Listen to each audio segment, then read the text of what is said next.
যুল জালালি ওয়াল ইকরাম।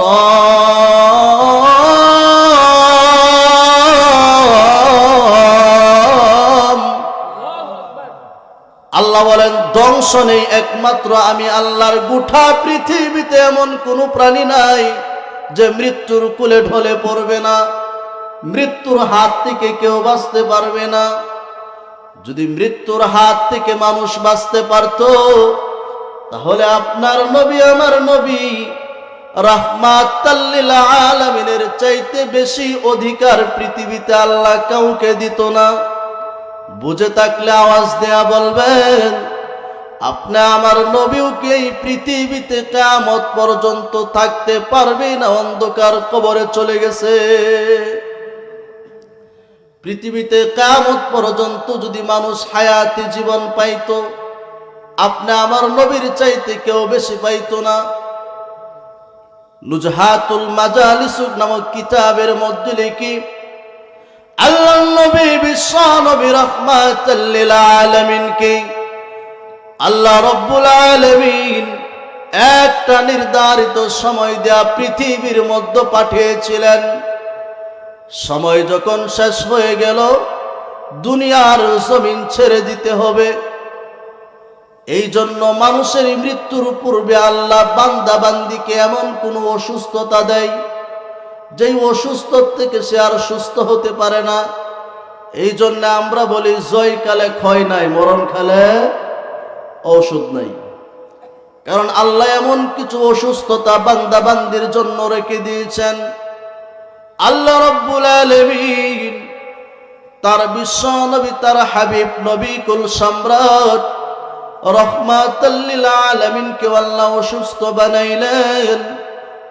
মুসলমান, তোমার নবী আমার নবী বিশ্ব নবী রাহমাতাল লিল আলামিন 9 দিন ধরে আল্লাহর হাবিব অসুস্থ। দিন যত বাড়তেছে আল্লাহর হাবিবের অসুস্থতা শুধু বাড়তে আছে।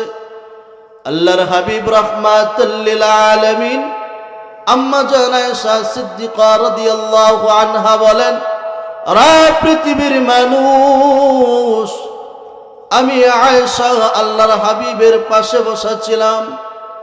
আমি লক্ষ্য করে দেখি আল্লাহর হাবিব রাহমাতাল লিল আলামিন হঠাৎ করে অজ্ঞান হয়ে গেল। রাসূল জ্ঞানহীন হয়ে গেলেন, রাসূল বেহুশ হয়ে গেলেন। আমি আয়েশা আল্লাহর হাবিবকে পিছন দিক থেকে ধাক্কা দিয়ে বসাইলাম। আল্লাহর কাছে দোয়া করতেছিলাম, মালিক তোমার বন্ধু বিশ্ব নবী রাহমাতাল লিল আলামিনকে সুস্থ করে দাও। ওগো আল্লাহ, তোমার হাবিব রাহমাতাল লিল আলামিনকে সুস্থ করে দাও।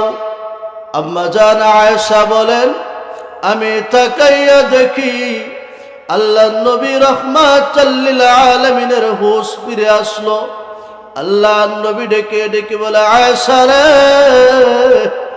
আমি রাসূলের সুস্থতার জন্য দোয়া করো না?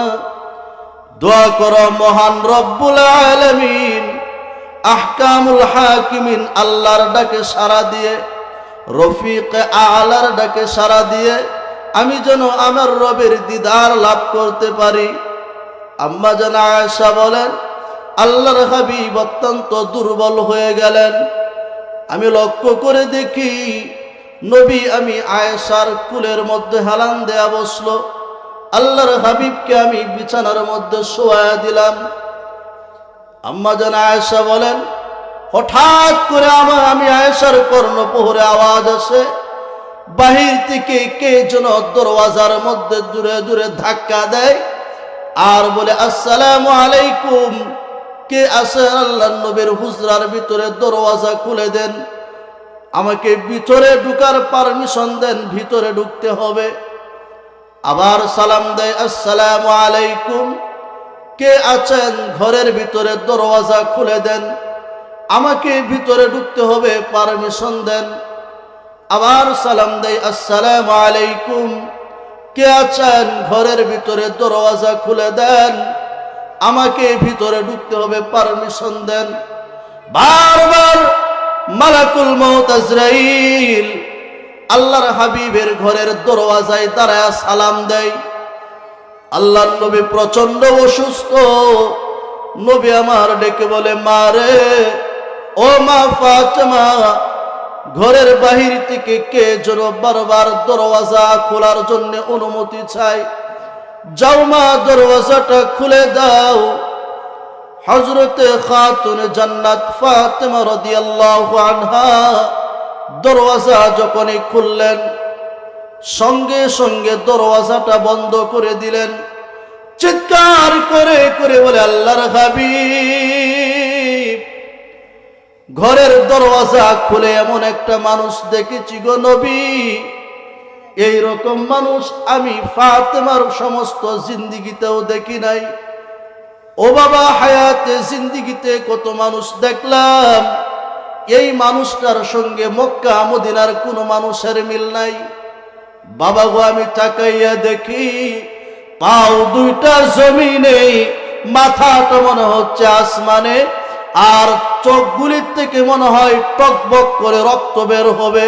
ও আল্লাহর নবী, তাকাইয়া দেখি চোখ থেকে মনে হচ্ছে আগুনের স্ফুলিঙ্গন বের হয়ে আসছে। ও আল্লাহর হাবিব, আমার জীবন চলে গেলেও এই মানুষকে আমি ফাতেমার ঘরের ভিতরে ঢুকতে দিব না।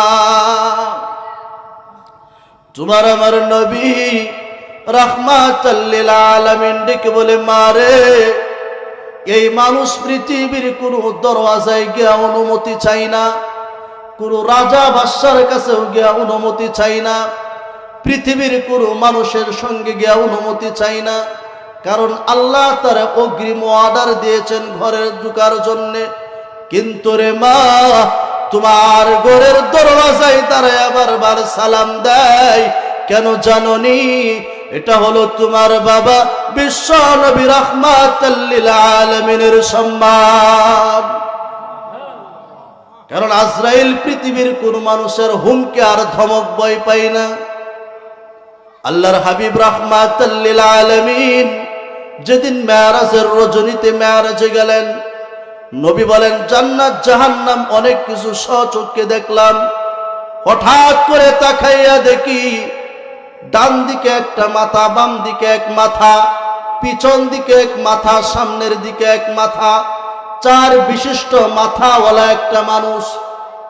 আমি জিজ্ঞাসা করলাম, ইয়া আখি মান জিবরাইল, হ্যাঁ জিবরাইল, এই ব্যক্তিকে চার বিশিষ্ট মাথাওয়ালা ভয়ঙ্কর চেহারা?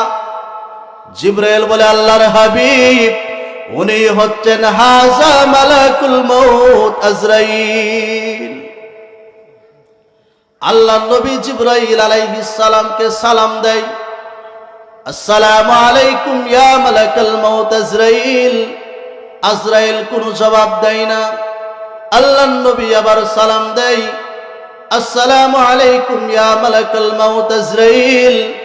আজরাইল কোনো জবাব দেয় না। আল্লাহ নবী আবার সালাম দেয়, আসসালামু আলাইকুম ইয়া মালাকাল মউত। আজরাইল কোনো জবাব দেয় না। আল্লাহ রাব্বুল আলামিন ডেকে বলে, আজরাইল, তোমাকে বারবার কে সালাম দেয় তুমি জানোনি? উনি হচ্ছে আমার বন্ধু নবী কুল সম্রাট রাহমাতাল লিল আলামিন। সঙ্গে সঙ্গে আজরাইল লাফ দেয়া দাঁড়ায় গেল। আল্লাহর হাবিবকে বুকের মধ্যে জড়ায় বলে, ওয়া আলাইকুমুস সালাম ওয়া রাহমাতুল্লাহ। ওগো আল্লাহর নবী, আপনার প্রথম সালামটা আমি শুনেছিলাম কিন্তু জবাব দেই নাই। আল্লাহর আদেশের মধ্যে আমি ছিলাম, এই জন্য জবাব দিতে পারি নাই। আজরাইল আলাইহিস সালাম দাঁড়াইয়া আল্লাহর হাবিবকে বসাইলেন। আল্লাহর নবী জিজ্ঞাসা করে, আজরাইল, আমি নবীর জানতে বড় ইচ্ছা, হযরতে আদম থেকে নিয়ে কত মানুষের রূহ তুমি বাহির করলা। আমি নবীর জানতে ইচ্ছা হয়, কোন একজন মানুষের রূহ বাহির করতে কি তোমার কষ্ট হয় না? তোমার কি মায়া লাগে না?